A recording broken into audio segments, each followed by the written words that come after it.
వ్యవస్థల మధ్యన అనుసంధానం లేకపోవడం, ప్రభుత్వాల దగ్గర చిత్తశుద్ధి లేకపోవడానికి సజీవ సాక్ష్యం కోట్ల రూపాయల విలువైన ఆస్తులు అగ్రిగోల్డ్ దగ్గర ఉన్నాయి.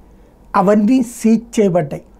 అదే సందర్భంలో వందల కాదు వేల కోట్ల రూపాయలు ప్రజలకి డబ్బులు ఇవ్వాలి, ఎవరికీ పట్టట్ల. అప్పట్లో జగన్ చేస్తానని హామీ ఇచ్చి 10,000 రూపాయలు 20,000 రూపాయలు చేసి ఆ తర్వాత తను ఆగిపోయాడు. తెలుగుదేశం ప్రభుత్వం అప్పుడు చేయలేదు, ఇప్పుడు చేస్తానంటలేదు. కానీ ఈలోపు ఆస్తులు ఎవరికి దొరికింది వాడు దోచుకుంటారనుకోవడానికి సాక్ష్యం మొన్న ఈ మధ్యన జోగి కొడుకు పేరుతో రిజిస్టర్ అయిన కేసు ఒక ఎత్తు అయితే, ఇప్పుడు తాజాగా అగ్రిగోల్డ్ సామాన్లు కూడా ఎత్తుకుపోతున్నారని కేసు పెట్టారు. కృష్ణా జిల్లా గన్నవరం మండలం సూరంపల్లి గ్రామంలో బ్యాంకు జప్తులో ఉన్న తమ టేకు చెట్లు, యంత్ర సామాగ్రి చోరీకి గురవుతున్నాయని, వీటిని రక్షించాలని ఫిర్యాదు చేసిన పోలీసులు చర్యలు తీసుకోవడం లేదంటూ అగ్రిగోల్డ్ యాజమాన్యం హైకోర్టులో పిటిషన్ దాఖలు చేసింది. ఈ వ్యాజ్యం మీద న్యాయమూర్తి జస్టిస్ పొప్పన వరాహ లక్ష్మీ నరసింహ చక్రవర్తి విచారణ జరిపారు.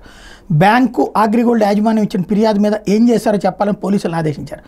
ఆ తర్వాత తదుపరి విచారణ న్యాయమూర్తి 2 వారాలకు వాయిదా వేశారు. అంటే ఇక్కడ ఆస్తులు దోచుకుపోబడుతున్నాయి. చివరికి ఫైనల్గా ఎక్కడే ఉంటాయి, ప్రజలకు ఏమీ ఒరగట్లేదు.